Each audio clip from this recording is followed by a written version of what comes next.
ఎందుకంటే మనం చూసాం ఈ కూటమి ప్రభుత్వం అధికారంలోకి వచ్చి 7 నెలల పాలన అయింది. 7 నెలల పాలనలో ప్రజల్ని, అందులో ముఖ్యంగా మహిళల్ని, జనాభాలో 50% పైగా ఉన్న మహిళల్ని నట్టేట ముంచారు. చంద్రబాబు నాయుడు గారు ఏ వర్గాన్ని మోసం చేయకుండా వదలలేదు. ముఖ్యంగా ఎన్నో పథకాలు మహిళలకు ఇస్తామని మహిళల్ని నిట్ట నిలువున మోసం చేసిన పరిస్థితి మనం చూస్తూ ఉన్నాం. ఈరోజు తీసుకుంటే ప్రతిసారి మనం తెలుగు సంవత్సరాలకి ప్రతి సంవత్సరానికి ఒక పేరు పెడతాం.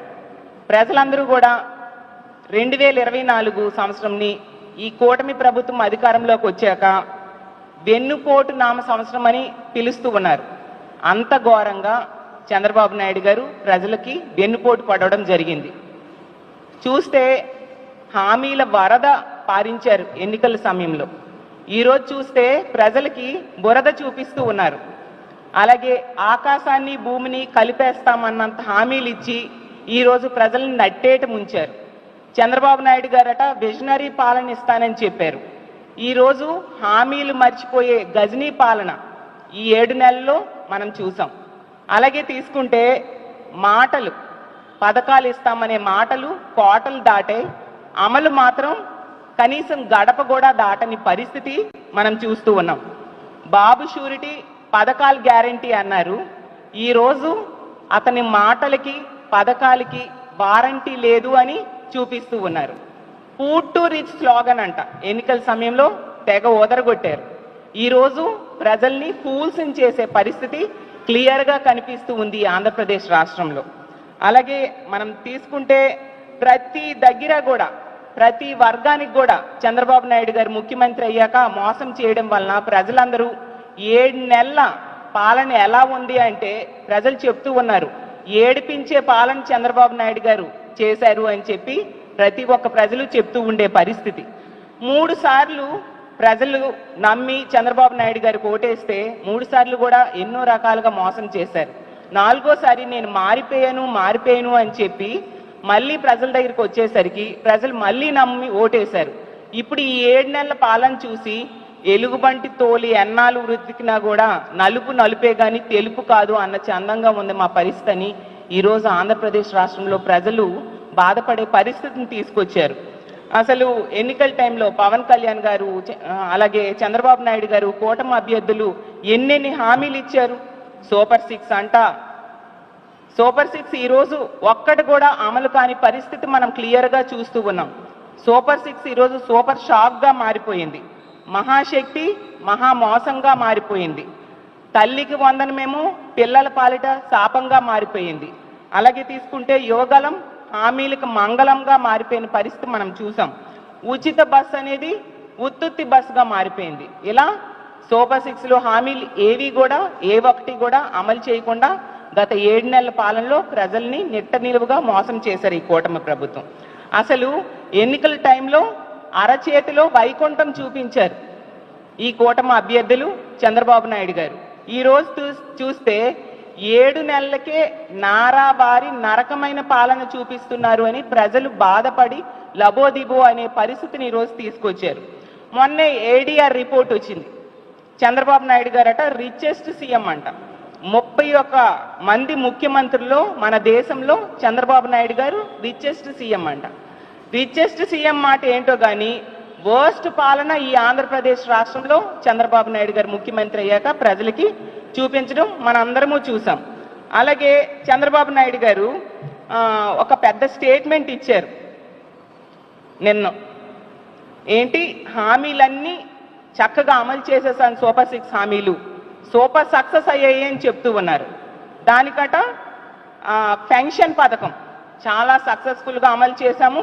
నేను సవాల్ చేస్తున్నాను ప్రతిపక్షాల వాళ్ళకి, అసలు ఇంత బాగా పెన్షన్ 4000 ఇచ్చి అమలు చేసే వాళ్ళు ఎవరైనా ఉన్నారా అనేసి అంటూ సవాల్ విసిరారు.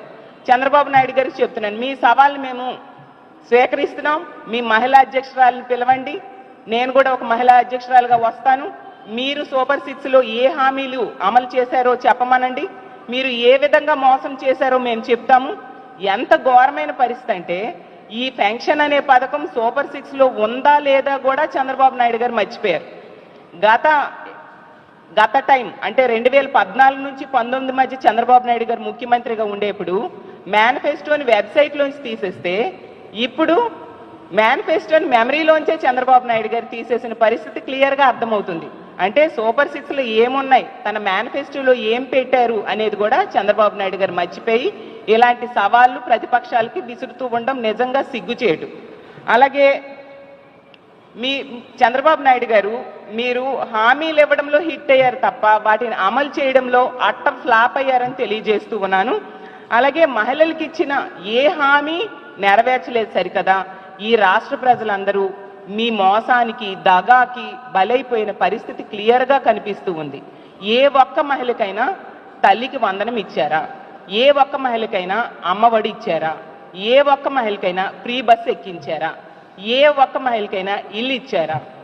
ఏ చదువుకునే బిడ్డకైనా ఫీజు రియంబర్స్మెంట్ ఇచ్చారా?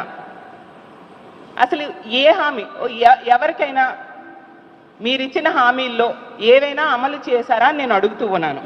అసలు ఒకవైపు చంద్రబాబు నాయుడు గారు, ఇంకోవైపు ఏమో పవన్ కళ్యాణ్ గారు, ఇంకోవైపు కూటమి అభ్యర్థులు మీరిచ్చిన హామీలు అసలు కోటలు దాటే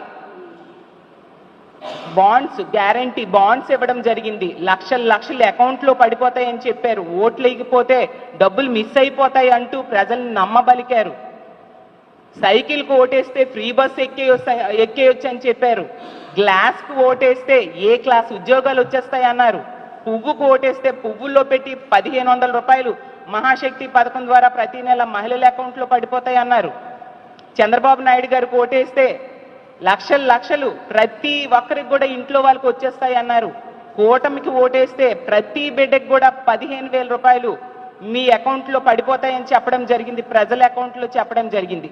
ఏవని ఎవరికి అందాయని నేను ప్రశ్నిస్తూ ఉన్నాను. అసలు ఎలాంటి ప్రచారం చేశారంటే, ఒక టీవీలో చూస్తే వీళ్ళ ప్రచారమే, పేపర్లో చూస్తే వీళ్ళు చేసిన ప్రచారమే, ఫేస్బుక్, ఇన్స్టాగ్రామ్, ఈవెన్ సినిమా థియేటర్లు ప్రతి దగ్గర కూడా ప్రచారంలో ఓదరగొట్టారు. ఇక్కడ చూస్తే ప్రజల్ని, ముఖ్యంగా ఆంధ్రప్రదేశ్ మహిళల్ని గత 7 నెలలుగా నెట్ట నిలువుగా మోసం చేసిన పరిస్థితి క్లియర్గా కనిపిస్తూ ఉంది. ఆ రామానాయుడు గారు లాంటి వాళ్ళు ప్రతి ఒక్కరు కూడా మాట్లాడితే ప్రచారానికి వెళ్ళి నీకు 15,000, నీకు 15,000, నీకు 15,000 అంటూ, అలాగే నీకు 18,000, నీకు 18,000, నీకు 18,000 అంటూ, రైతులకేమో నీకు 20,000, నీకు 20,000 అంటూ ఎన్ని రకాలుగా ప్రజల్ని మభ్యపెట్టారో ఈ ఆంధ్ర రాష్ట్ర ప్రజలందరూ చూశారు.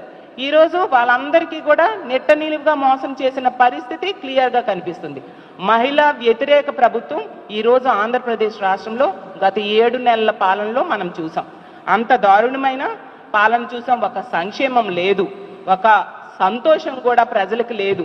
అలాగే మహిళలకి రక్షణ లేని పరిస్థితి గత 7 నెలల్లో ఈ ఆంధ్ర రాష్ట్ర ప్రజలు చూడడం మనం చూసాం.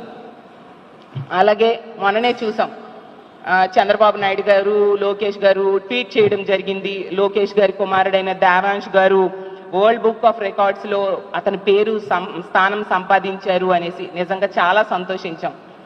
కానీ ఈ ఆంధ్రప్రదేశ్ రాష్ట్రంలో చంద్రబాబు నాయుడు గారు గత 7 నెలల పాలనలో అబద్ధాల్లో వరల్డ్ బుక్ ఆఫ్ రికార్డ్స్లో స్థానం సంపాదించారు అని ఈ ఆంధ్ర రాష్ట్ర ప్రజలందరూ అనుకుంటూ ఉండే పరిస్థితిని ఈ కూటమి పాలనలో నిరూపించడం జరిగింది. అసలు ఇన్ని హామీలు ఇచ్చారు కదా, ఒక్కొక్క హామీని గురించి మనం మాట్లాడుకుందాం. గత 7 నెలలు ఏ హామీని మీరు నెరవేర్చారో మీరు చెప్పండి. ఏంటి ఫ్రీ బస్ అయితే ఎన్నికల టైంలో ఫ్రీ బస్ కోసం ఓదరగొట్టినంతగా ఏ పథకం కోసం కూడా ఓదరగొట్టలేదు. తీసుకుంటే తిరుపతి, కాణిపాకం, శ్రీకాళహస్తి, శ్రీశైలం, విజయవాడ, అన్నవరం, ఇలా ప్రతి దగ్గరికి కూడా, సింహాచలం, పుణ్యక్షేత్రాలన్నీ కూడా ఫ్రీగా తిప్పేస్తాము. జూన్ 4వ తేదీన రిజల్ట్ వచ్చిన దగ్గర నుంచి కూడా ఫ్రీ బస్ అమలైపోతుంది అని చెప్పారు. ఏది 7 నెలలు గడిచిపోయింది. ఫ్రీ బస్తో ఎక్కడ తిప్పారు మహిళలకి? మహిళలు అయితే ఆశపడ్డారు తమ మొక్కులన్నీ తీర్చేసుకోవచ్చు అని. ఆ చూస్తే అక్కడ వినాయక చవితి అయితే అయిపోయింది, దసరా అయిపోయింది, దీపావళి అయిపోయింది, కార్తీక పౌర్ణమి అయిపోయింది, క్రిస్మస్ అయిపోయింది, మన అందరి పెద్ద పండగ సంక్రాంతి కూడా వచ్చేస్తుంది. ఫ్రీ బస్ లేదు. వీళ్ళు ఎవరిని చూసి కాపీ కొట్టి ఫ్రీ బస్ పెట్టారో ఆ రాష్ట్రాలు, తెలంగాణ అయినా అలాగే కర్ణాటకలో అయినా వాళ్ళు అధికారంలోకి వచ్చిన నెల రోజుల్లో ఫ్రీ బస్ని అమలు చేయడం జరిగింది. మరి ఎంత నెట్ట నిలువుగా మహిళల్ని మీరు మోసం చేశారా లేదా గత 7 నెలల్లో నేను అడుగుతూ ఉన్నాను. ఎప్పుడు ఇస్తారు? అలాగే ఇంకొక మంచి పథకం మహాశక్తి పథకం. ఈ పథకం కోసం 19 సంవత్సరాల నుంచి 59 సంవత్సరాల మధ్య ఉన్న మహిళలకి నెలకి 1500 రూపాయలు వేస్తాము అని చెప్పారు. 1,80,00,000 మంది దానికి అర్హులు ఉన్నారు ఈ రాష్ట్రంలో. నెలకేమో 2,800 కోట్లు అవసరం అవుతుంది, సంవత్సరానికైతే 32,400 కోట్లు అవసరం అవుతుంది. ఈ పథకం కోసం మేము అసెంబ్లీలో మాట్లాడితే హోమ్ మినిస్టర్ గారు అడ్డుగోలుగా అబద్ధం చెప్పారు ఈనాడు పేపర్ చూసి. ఈ పథకానికి నిధులు కేటాయించామని. ఏదమ్మా హోమ్ మినిస్టర్ గారు, ఏదమ్మా ముఖ్యమంత్రి గారు చెప్పండి, ఎవరి అకౌంట్లో మహాశక్తి పథకం ద్వారా మీరు డబ్బులు వేశారు? ఒక్క మహిళకు చూపించండి మహాశక్తి పథకం ద్వారా మీరు డబ్బులు ఎవరికి వేశారు. సో ఈ పథకం కూడా ప్రజలకి మోసం చేయడానికి, మహిళలు మభ్యపెట్టడానికి ఆ రోజు తీసుకొచ్చి ఈ రోజు కూడా ఆ పథకం గురించి ఆలోచించనే పరిస్థితి మనం చూసాం. ఇంకో ముఖ్యమైన పథకం తల్లికి వందనం.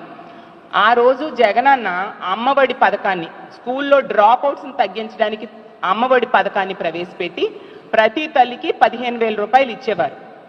దాన్ని చూసి కాపీ కొట్టి ఈ తల్లికి వందనం పథకం ప్రవేశపెట్టారు.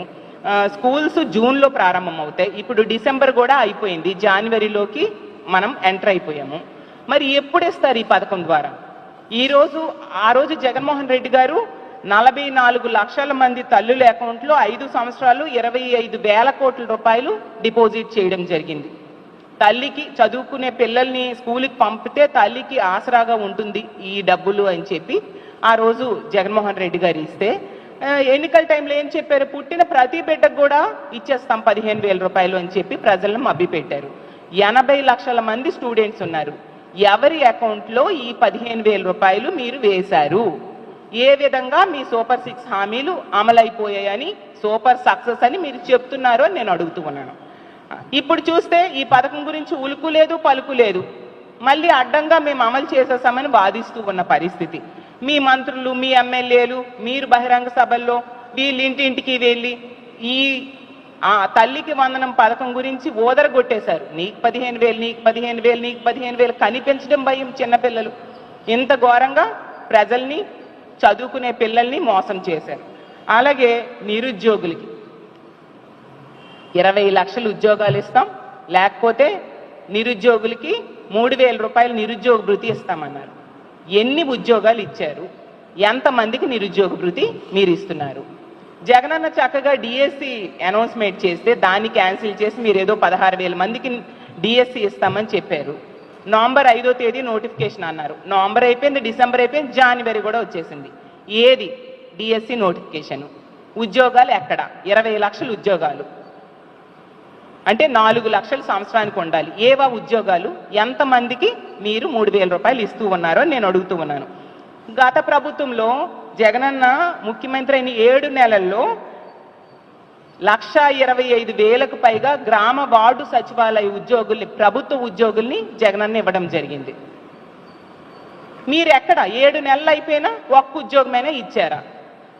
ఆ పైన జగన్మోహన్ రెడ్డి గారు 2,60,000 మంది వాలంటీర్లకి ఒక భృతి ఇచ్చి 5,000 రూపాయలతో వాళ్ళకి ఉపాధి కల్పిస్తే ఈరోజు వాళ్ళందరికీ ఉపాధి లేకుండా చేశారు. ఎన్నికల టైంలో చిచిచి 5,000 ఎందుకు, 10,000 ఇస్తాం మేమనేసి ఆ వాలంటీర్స్ అందరికీ మభ్యపెట్టి ఈరోజు కనీసం 10 రూపాయలు కూడా వాళ్ళకి ఇవ్వకుండా, కనీసం ఉద్యోగాలు కూడా లేకుండా చేసి వాళ్ళు రోడ్డును పడేట్టుగా ఈ కూటమి ప్రభుత్వం ప్రవర్తిస్తూ ఉన్న పరిస్థితి ఈ రాష్ట్ర ప్రజలందరూ కూడా గమనిస్తూ ఉన్నారు. అలాగే తీసుకుంటే ఆ రామానాయుడు గారు అయితే వాలంటీర్ల దగ్గరికి వెళ్ళి ప్రచారంలో మీకు ఉద్యోగాలు జీతం 10,000 చేస్తాను, 10,000 ఈ కూటమి ప్రభుత్వం అధికారంలోకి వచ్చాక చేస్తుంది, మీకు జీతం పెంచిన వెంటనే జున్ను పట్టుకొని మళ్ళీ నా దగ్గరికి వచ్చి థ్యాంక్స్ చెప్పండి అని చెప్పారు. రామానాయుడు గారు నేను ఒకటే అడుగుతూ ఉన్నాను, ఈ జున్ని పట్టుకొని ఈ వాలంటీర్స్ ఎవరికి ఇమ్మంటారు? వాళ్ళు ఉద్యోగాలు పోయినందుకు జున్ను ఇమ్మంటారా రామానాయుడు గారు అని నేను అడుగుతూ ఉన్నాను. అలాగే ప్రతి దగ్గర కూడా ఉద్యోగస్తులకి ఎంత నెట్ట నిలువుగా మోసం చేశారంటే వాళ్ళకు ఒక డిఏ లేదు, పిఆర్సి కమిషన్ లేదు, ఐఆర్ లేదు, ఇవన్నీ ఇస్తామని చెప్పారే. ఎంత దారుణంగా ప్రభుత్వ ఉద్యోగులు మోసం చేశారు. జగనన్న అయితే చక్కగా 27% ఐఆర్ ఇచ్చారు. మరి మీరు ఏమి ఇచ్చారు? అన్ని కూడా కబుర్లు చెప్పి వాళ్ళను కూడా మభ్యపెట్టి ఓట్లు వేయించుకున్నారు కదా. ఇప్పుడు ఇవేవి వాళ్ళకి లేకుండా చేసిన పరిస్థితి మీరు కల్పించారు కదా. ఈరోజు ఉద్యోగుల పరిస్థితి ఎంత దారుణంగా ఉందంటే, ఈ తెలుగుదేశం పార్టీ నాయకులు వాళ్ళని కొడుతున్నారు, తిడుతున్నారు, ఉద్యోగుల్ని కేసులు పెడుతున్నారు. అసలు జైల్లో ఉద్యోగులకైతే బట్టలు విప్పి తనిఖీలు చేయిస్తున్నారంట. ఎంత దారుణంగా ఉద్యోగుల పరిస్థితి ఈరోజు ఈ రాష్ట్రంలో ఉంది. ఇంకో ముఖ్యమైన పథకం 3 గ్యాస్ సిలిండర్స్ ఇస్తామని చెప్పారు. మొన్ననే మేము కౌన్సిల్లో నాదెండ్ల మనోహర్ గారి ద్వారా అతని నోటితోనే చెప్పించడం జరిగింది. కేవలం 895 కోట్లు మాత్రమే రిలీజ్ చేయడం జరిగింది బడ్జెట్లో. అది కూడా ఒక్క సిలిండర్ కూడా ఫుల్గా ఇప్పుడు ఉన్నారు ఎంతమంది ఎల్పిజి గ్యాస్ సిలిండర్స్ కనెక్షన్స్ 1,55,00,000 మంది ఉన్నారు. అందులో తెల్ల కార్డు ఉన్న వాళ్ళు 1,48,00,000 మంది ఉన్నారు. ఒక్క సిలిండర్ మొత్తం ఈ 1,48,00,000 మందికి ఇవ్వడానికి కూడా ఈ 895 కోట్లు సరిపోని పరిస్థితి. అంటే మొదటి సంవత్సరమే ఈ ఉచిత గ్యాస్ సిలిండర్స్ విషయంలో ప్రజల్ని మోసం చేశారు అనేది తేటతెల్లమైపోయింది. అలాగే మద్యం, గంజాయి గత 7 నెలల కాలంలో మనం చూస్తూ ఉన్నాము. మద్యం ఏరులై పారుతూ ఉంది. దీదికి ఒక బెల్ షాప్ చొప్పున తయారయ్యే పరిస్థితి కల్పించారు. ఈ పార్టీ ఎమ్మెల్యే నిర్వహిస్తున్న మద్యం షాపులకి అనుబంధంగా ఈ బెల్ షాప్స్ నిర్వహించిన సంగతులు ఎన్నో మనం చూసాం. ఈవెన్ హోమ్ మినిస్టర్ గారి సొంత నియోజకవర్గంలో బెల్ షాప్స్ కి వేలం వేశారంటే ఎంత దారుణంగా బెల్ షాప్స్ ఉన్నాయో అర్థం చేసుకోవచ్చు. బెల్ షాప్ దొరికితే 5 లక్షల రూపాయలు ఫైన్ వేస్తామని చెప్పారు. ఎంతమందికి ఫైన్ వేశారు? ఎన్ని బెల్ షాప్స్ మీరు పట్టుకోగలిసారో నేను అడుగుతూ ఉన్నాను. అలాగే తీసుకుంటే జగన్మోహన్ రెడ్డి గారి టైంలో ప్రభుత్వ పాఠశాలలు చాలా కలర్ఫుల్గా తయారు చేశారు. నాడు నేడు ద్వారా విద్యకి చాలా ఇంపార్టెన్స్ ఇచ్చారు జగనన్న తన ముఖ్యమంత్రిగా ఉన్న 5 సంవత్సరాలు కూడా. ఇప్పుడు తీసుకుంటే వైన్ షాప్స్ చాలా కలర్ఫుల్గా ఈ కూటమి ప్రభుత్వం గత 7 నెలలుగా తయారు చేసిన పరిస్థితి మనం చూసాం. జగనన్న విద్యాంధ్రప్రదేశ్గా ఈ ఆంధ్రప్రదేశ్ రాష్ట్రాన్ని తయారు చేస్తే ఈ కూటమి ప్రభుత్వం మధ్యాంధ్రప్రదేశ్గా చేస్తూ ఉన్న పరిస్థితి మనకు క్లియర్గా కనిపిస్తుంది. ఎందుకంటే 77 రోజుల్లో ఈ కొత్త లిక్కర్ పాలసీ వచ్చి 77 రోజులు అయింది. 77 రోజుల్లో 66,000 కోట్ల మద్యాన్ని తాగించారు. మరి మధ్యాంధ్రప్రదేశ్ అనక ఇంకేమంటారు? ప్రజలు, ముఖ్యంగా మహిళలు ఈ మద్యం తాగి చాలా అఘాయిత్యాలు, దాడులు, అత్యాచారాలు జరుగుతున్నాయి.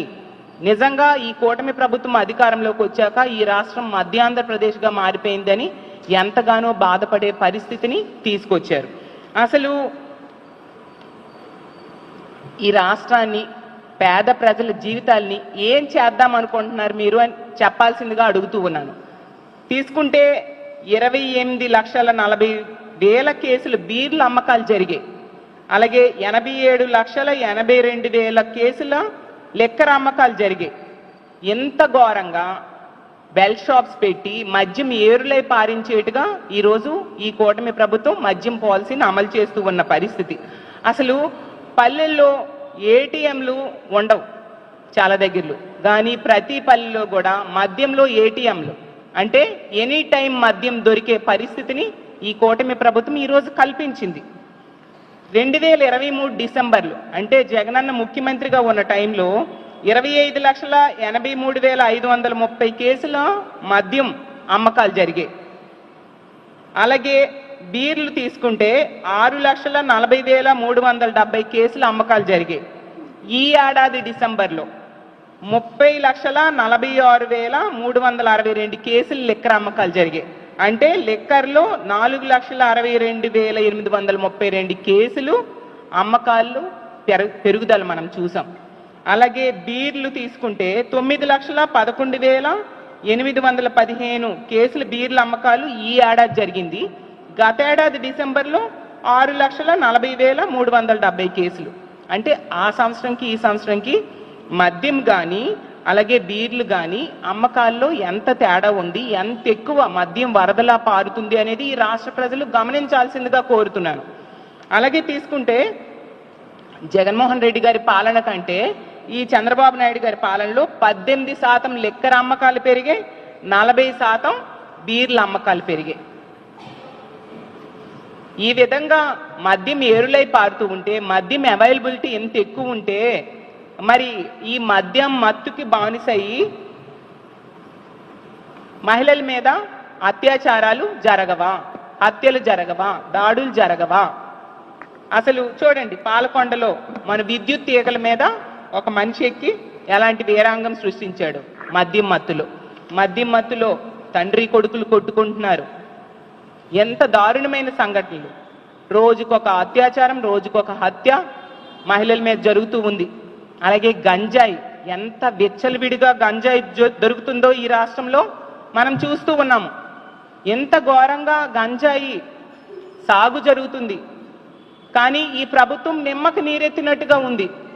హోమ్ మినిస్టర్ గారు చెప్పారు, ఈ ప్రభుత్వం అధికారంలోకి వచ్చింది, కూటమి ప్రభుత్వం, 100 రోజుల్లో గంజాయిని రూపుమాపుతామని. ఇప్పుడు 7 నెలలు అయిపోయింది, ఎక్కడ రూపుమాపారు? మన విశాఖపట్నంలో కేజీహెచ్ వెనకే గంజాయి పెంపకం జరుగుతూ ఉంది. జైల్లో కూడా గంజాయి సప్లై జరుగుతూ ఉంది, గంజాయి దొరుకుతూ ఉండే పరిస్థితి. సాక్షాత్తు స్పీకర్ గారే మొన్న చెప్పారు, గంజాయి విచ్చలవిడిగా దొరుకుతూ ఉంది, మా తెలుగుదేశం పార్టీ వాళ్ళే కేసులు తొలగించండి అని నాకు రిక్వెస్ట్ చేస్తున్నారు అని చెప్పి. అంటే ఎంత దారుణంగా గంజాయి దొరుకుతుంది అనేది ఆంధ్రప్రదేశ్ రాష్ట్రంలో మనం అర్థం చేసుకోవచ్చు. విశాఖపట్నం నుంచి ఆన్లైన్లో కూడా గంజాయి దొరుకుతుందంట. మరి ఎంత నిజమో! సాక్షాత్తు ముఖ్యమంత్రి గారి సొంత నియోజకవర్గం కుప్పంలో కూడా గంజాయి పెంచుతున్నారంట. మరి గంజాయిని ఎక్కడ ఉక్కుపాదంతో మీరు అణిచేశారు నేను అడుగుతూ ఉన్నాను. ఎంత ఘోరంగా మద్యం గంజాయి వలన అన్ని రకాలుగా క్రైమ్ రేట్ ఈ రాష్ట్రంలో పెరిగిపోయిన పరిస్థితి గత 7 నెలల కూటమి పాలనలో. అలాగే మహిళల భద్రత గురించి చెప్పాలంటే, నిజంగా ఆడపిల్లల తల్లిదండ్రులు తమ పిల్లల్ని ఇంట్లో ఉంచినా భయపడుతున్నారు, బయటికి పంపాలంటే భయపడుతున్నారు, స్కూల్స్కి వెళ్ళినా పంపాలన్నా కూడా భయపడుతున్నారు, ఉద్యోగాలకు ఆడపిల్లలు వెళ్ళాలన్నా భయపడుతున్నారు, పనికి ఆడవాళ్ళు వెళ్ళాలన్నా కూడా భయపడే పరిస్థితిని ఈ కూటమి ప్రభుత్వం అధికారంలోకి వచ్చాక మనం చూస్తూ ఉన్నాం. అంత దారుణంగా భద్రత, ఆడపిల్లల భద్రత, మహిళల భద్రత దిగజారిపోయింది. ఈరోజు భద్రత అనేది దైవాధీనంగా ఉండే పరిస్థితిని ఈ కూటమి ప్రభుత్వం అధికారంలోకి వచ్చాక మనం చూస్తూ ఉన్నాం. మనం చూసాం ఎంత నిర్లక్ష్య ధోరణితో ఈ ప్రభుత్వం మహిళల భద్రత విషయంలో వ్యవహరిస్తుంది అనేసి. ఎన్ని సంఘటనలు, రోజుకొక సంఘటన. అసలు డీజీపీ గారే చెప్పారు, గతంలో కంటే క్రైమ్ రేటు చాలా ఎక్కువ పెరిగింది ఈ సంవత్సరం అని చెప్పేసి. అసెంబ్లీలో, కౌన్సిల్లో మా ప్రశ్నకు సమాధానంగా చెప్పడం జరిగింది, రోజుకి 50 నుంచి 60 కేసులు మహిళల మీద దాడులు, అత్యాచారాలు, హత్యలు ఇలాంటి విషయాల్లో నమోదవుతున్నాయి అనేసి. గంటకి 2-3 సంఘటనలు జరుగుతూ ఉన్నాయి అనేసి. ఎంత దారుణమైన పరిస్థితులు నెలకొంటే ఈ కూటమి ప్రభుత్వం ఏం చేస్తూ ఉంది? ఎంతసేపు స్టేట్మెంట్సే. హోమ్ మినిస్టర్ గారు అధికారంలోకి వచ్చిన వెంటనే చెప్పారు, మా కూటమి ప్రభుత్వం అధికారంలోకి వచ్చింది, మహిళలు ప్రశాంతంగా నిద్రపోవచ్చు అని. అమ్మ 7 నెలలు అయిపోయింది, ఎక్కడ ప్రశాంతంగా మహిళలు నిద్రపోతున్నారు అని మిమ్మల్ని అడుగుతూ ఉన్నాను. ఇంట్లో ఉన్న ఆడోళ్ళకి మనం హిందూపురంలో చూసాం, ఇంట్లో ఉన్న అత్తా కోడళ్ళ మీద అత్యాచారం చేయడం జరిగింది. ఎంత దారుణం! పోనీ బయటికి వెళ్తే స్కూల్కి వెళ్తున్న పిల్లలకు కూడా తీసుకెళ్ళి వాళ్ళ మీద అత్యాచారం చేసి వాళ్ళ మీద పెట్రోల్ వేసి తగలబెట్టేస్తూ ఉన్నారు. అన్ని రకాలుగా మహిళల్ని దాడులకు గురి చేస్తూ, అత్యాచారాలకి, హత్యలకి గురి చేస్తూ ఉన్న పరిస్థితి మనకు కనిపిస్తూ ఉంది. మొన్ననే గుమ్మడి సంధ్యారాణి గారు మంత్రిగా ఉన్న సాంఘిక సంక్షేమ పాఠశాల హాస్టల్లో ఒక బాలికని తీసుకెళ్లి అత్యాచారం చేయడం జరిగింది పాడేరులో. ఒక మహిళా మంత్రి ఆ శాఖకి నిర్వర్తిస్తూ ఉన్నారు. ఉమ్మడి విశాఖపట్నం జిల్లా ఒక హోమ్ మినిస్టర్ ఉన్నారు. 2 మహిళా మంత్రులు ఉన్న ఏరియాలోనే ఎంత దారుణంగా మహిళల మీద అఘాయిత్యాలు జరుగుతూ ఉన్నాయి. సీఎం గారి సొంత జిల్లాలో ఇలాంటి అఘాయిత్యాలు ఎన్నో చూస్తూ ఉన్నాం. డిప్యూటీ సీఎం గారి సొంత నియోజకవర్గంలో చూస్తూ ఉన్నాం. హోమ్ మినిస్టర్ గారి సొంత జిల్లాలో చూస్తూ ఉన్నాం. ఏమైనా చర్యలు తీసుకున్నారా? గతంలో జగన్మోహన్ రెడ్డి గారు పెట్టిన మంచి వ్యవస్థ అయిన దిశ వ్యవస్థని ఈరోజు నిర్వీర్యం చేశారు. ఎంతసేపు అధికారంలోకి వచ్చిన దగ్గర నుంచి కూడా దిశ యాప్ లేదు, దిశ పోలీస్ స్టేషన్ లేదు, దిశ చట్టం లేదు. దిశ చట్టం కేంద్రం దగ్గర ఉంది. మీరు కేంద్రంతో ఎలియన్స్ గవర్నమెంట్ రన్ చేస్తూ ఉన్నారు. కేంద్రం మీద ఒత్తిడి తీసుకొచ్చి దాన్ని ఆమోద ముద్ర పడేట్టుగా చేయొచ్చు కదా. దిశ యాప్ ఎందుకు తీసేశారు? ఈరోజు ఆంధ్రప్రదేశ్ రాష్ట్రంలో ప్రతి బిడ్డ, ఆడబిడ్డ, ప్రతి మహిళ కూడా అడుగుతూ ఉన్నారు, దిశ యాప్ని ఎందుకు తీసేశారు? పోనీ జగన్మోహన్ రెడ్డి గారు పెట్టారు కాబట్టి అతని మీద కోపంతో మీరు తీసేస్తే, మరి దానికి సరిపోయిన సమాంతర వ్యవస్థని, అలాంటి యాప్ని తీసుకొచ్చి మహిళల రక్షణకి ఎందుకు మీరు దృష్టి పెట్టట్లేదు? ఇన్ని సమీక్షలు చేశారు, ఇన్ని క్యాబినెట్ మీటింగ్స్ అయ్యాయి, ఇసుక పాలసీ మీద, లిక్కర్ పాలసీ మీద, ఇలాంటి వాటి మీద ఎన్నో చేశారు కదా. మరి మహిళా రక్షణ కోసం ఎందుకు మీరు సమీక్ష చేయలేదు? ఎందుకు మీరు క్యాబినెట్ మీటింగ్లో దీనికోసం డిస్కస్ చేయలేదు? ఎందుకు ఒక మంచి వ్యవస్థని మహిళల భద్రత కోసం తీసుకురాలేదు? అంటే మహిళల రక్షణ అనేది మీకు చిన్న చూపు. రాష్ట్ర ప్రజలు ఏమైపోయినా పర్వాలేదు, మేము అధికారంలో ఉంటే చాలు అన్న టైప్గా ఇప్పుడున్న కూటమి ప్రభుత్వంలో ముఖ్యమంత్రి గారు, మంత్రులు, అలాగే ఎమ్మెల్యేలు ప్రవర్తిస్తూ ఉన్న పరిస్థితి గత 7 నెలల్లో మనం చూస్తూ ఉన్నాము. అసలు ఇన్ని దారుణాలు, ఇన్ని సంఘటనలు జరుగుతూ ఉంటే ఆంధ్ర రాష్ట్రంలో ఉన్న మహిళలందరూ కూడా వణికిపోయే పరిస్థితిని ఈ కూటమి ప్రభుత్వం అధికారంలోకి వచ్చి మనకు కనిపిస్తూ ఉంది. మద్యం ఏరులై పారుతూ ఉంది, గంజాయి ఎక్కడ పడితే అక్కడ దొరుకుతూ ఉండే పరిస్థితి. గంజాయిని అరికట్టరు, మద్యంకి బెల్ట్ షాప్స్ని ప్రోత్సహిస్తారు. వీళ్ళు చేస్తున్న పనులు ఇవి. కాబట్టి ఎప్పటికైనా నేను కోరుకునేది ఏంటంటే, ఈ కూటమి ప్రభుత్వం అధికారంలోకి వచ్చి 7 నెలలైంది. 7 నెలల్లో అన్ని రకాలుగా మీరు ఫెయిల్ అయ్యారు. ప్రజలకు ఇచ్చిన హామీలు అమలు చేయలేదు, అమలు చేయడంలో విఫలమయ్యారు, మహిళల భద్రత విషయంలో ఫెయిల్ అవ్వడం జరిగింది. కాబట్టి ఎప్పటికైనా కొత్త సంవత్సరంలో అడుగుపెట్టాం. ప్రజలు ఎన్నో ఆశలతో ఎదురు చూస్తూ ఉన్నారు. మీరు ఏదో చేస్తారని నమ్మకంతో మీకు ఓట్లేశారు. గతంలో జగన్మోహన్ రెడ్డి గారు 2,70,000 కోట్ల రూపాయలు డీబీటీ పద్ధతిలో ప్రజలకు అందివ్వడం జరిగింది. అంతకంటే మీరు ఎక్కువ ఇస్తామని చెప్తే ప్రజలు మీరేదో మేలు చేస్తారని నమ్మి ఓట్లేశారు.